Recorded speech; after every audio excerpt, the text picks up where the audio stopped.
plank guy, Justin. Oh my gosh.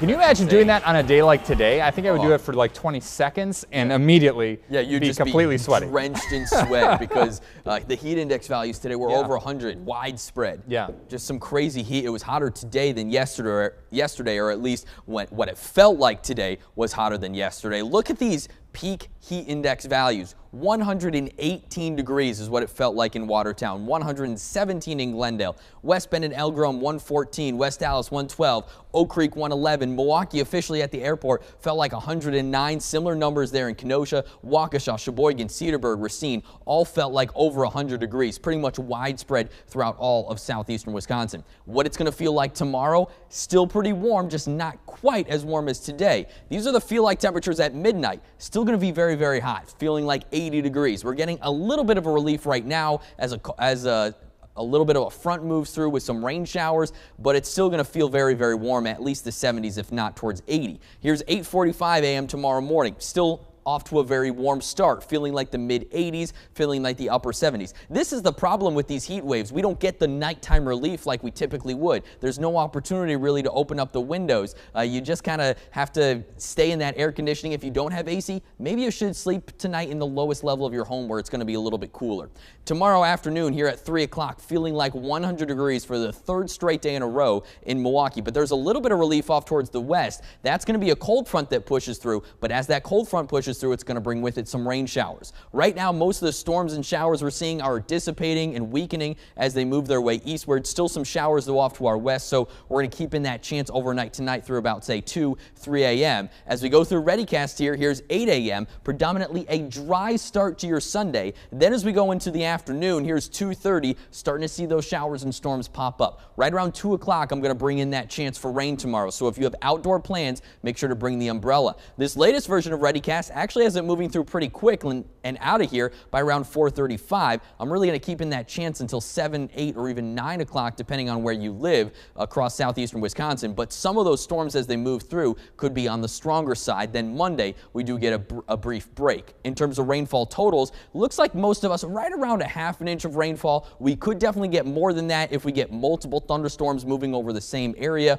or if we get some strong to severe storms. Tomorrow, the severe potential, all of southeastern Wisconsin is in that slight risk for severe weather. Mainly, we're looking at a wind event with those severe risk threats. There might be some small hail in there as well. Heavy rain probably going to be an issue for some of you, especially if those storms are slow moving. Right now, the tornado risk looks pretty nil. If you download the CBS 58 Ready Weather app, it geolocates to your area. It can tell you exactly what that heat index is where you live. You can also track the storms on there. If you're going to Summerfest tomorrow, expect a very hot start, 90 degrees at noon.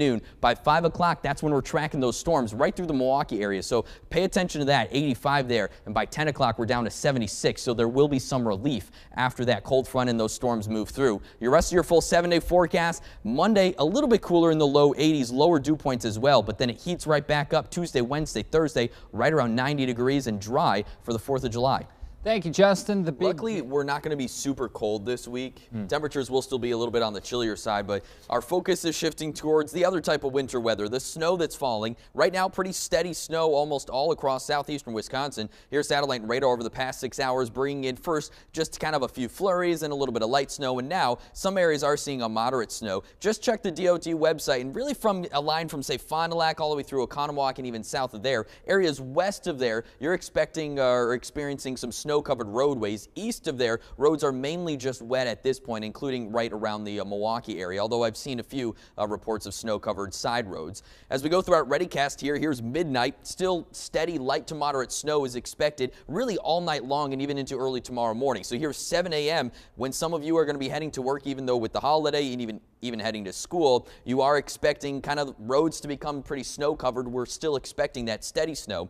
Then as we go towards late morning and most of the afternoon and evening, we are done with the steady snow. It becomes a little bit more scattered, but the problem here is some of these scattered snow bands could be actually pretty heavy. We're talking about a few downbursts of snow that might be possible. Here's 6 p.m. tomorrow evening. So not only is the morning commute going to be tricky, but the evening commute could also be tricky right in the Milwaukee area. In fact, Weathercast has that snow band right around Milwaukee itself. Then as we go Monday night to Tuesday, we're switching from the scattered snow, kind of our second round, to some lake effect snow that will be possible. By this point, we're pretty much done in inland spots, but lakeside locations and about 20 to 30 miles inland, you're expecting a little bit of lake effect snow that could impact the Tuesday morning commute. So really, Monday morning, Monday evening, and Tuesday morning out on the roadways could be a little bit tricky. It's not until Tuesday evening that those roads finally start to get a little bit of a break. So here's the snow accumulation, kind of an hour-by-hour look here. We're separating this into 3 12-hour segments. The first segment is now through tomorrow mid-morning. That's the steady snow, about 1 to 3, maybe even 1 to 4 inches throughout that time period. Then it gets scattered with some heavier snow bands from mid-morning through about mid-evening tomorrow. And then we start to see the lake effect snow take over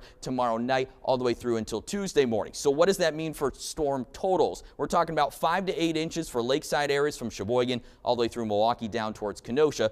That's the area that's in the winter storm warning. In the area that's in the winter weather advisory, we're talking about 3 to 5 inches there. So still kind of the biggest snow for the season for everyone across southeastern Wisconsin.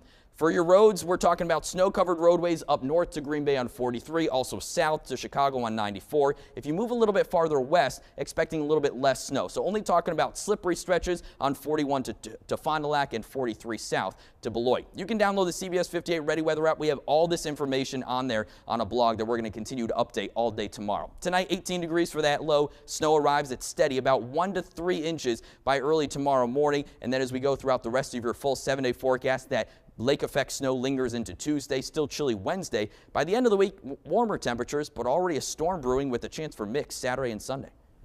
Thank you, Justin. Well, I'm not getting hit that bad, but we're definitely getting some storms rolling through tonight. Yeah, we have had plenty of severe storms already, even that tornado warning that we had earlier today in Washington and Ozaukee counties. We have new severe thunderstorms that have been issued just even since my first weather update here at the top of the show. A new one for Dodge County. This is actually mainly for a hail threat. Could definitely have some strong wind in there, but that one goes until 9:45. That storm right now located right around the Eustisford area, moving off towards the northeast. Then this same storm that was moving towards Jefferson has been extended throughout the rest of Jefferson County. This is also starting to show a little bit of a hail threat, and that also goes until 9:45. Here's the latest on Ready Doppler. Everything kind of starting to fill in here. Not much thunder in Sheboygan and northern Ozaukee and Washington counties. However, we do have these severe storms ongoing. This is the latest one right now in Dodge County, located right around the Eustisford area, moving off towards the northeast for the next 30 minutes or so. We'll be near Kewaskum right around when that warning expires, near 9:44. Iron Ridge a little bit before that at 9:21. And if it does hold together, should hit Random Lake in Plymouth just after 10 o'clock. This is the other severe storm that we have now in southwestern Jefferson County. Hits Johnson Creek within, say, the next 15 minutes or so near 9:24 or right around now. And then moves on towards the northeast. Hits Pipersville right around 9:36 and eventually Ixonia right around 9:40 once again. And that warning also goes until 9:45. As I mentioned, both of these are more so for a hail risk than a severe wind threat. However, that wind threat is there. Ready Doppler hail right now is sampling about 1.5 inches hail for both of these storms as they continue to push off towards the northeast. So something we're definitely going to watch. Even if you live in the Milwaukee area, you have definitely been in for a little bit of a light show today. Now, this was ready velocity earlier today. We did have that tornado warning for Jackson, moving towards the east, including parts of Cedarburg, even towards Grafton. This is ready velocity right around 6:10. That's when the National Weather Service issued that tornado warning, and this is why. Where that green meets the red, the saying goes, get under the bed. That's when we can see rotation in the storm, rotation in the atmosphere, but really just as soon as it formed, it went away. By 6:19, barely any signature left on that storm. Officially, no reports of at least tornadic type of damage. Satellite and radar, there was that line that went through earlier this afternoon. Now we're starting to see more of these kind of pop up and isolated, or at least more isolated storms that have moved through. As we go through Weathercast here during the overnight hours, more of these storms will be possible. Here's 2 a.m. Weathercast picking up on a few more, especially to our south. By 7 a.m. could be a little bit of a wet commute for some of you, especially if you live in the northern part of our viewing area.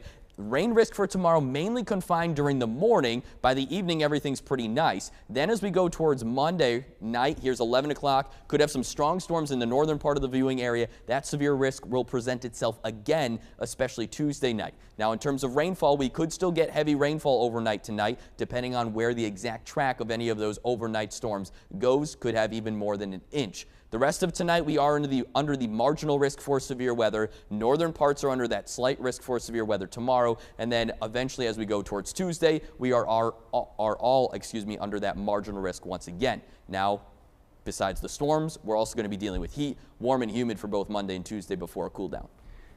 Justin, thank you.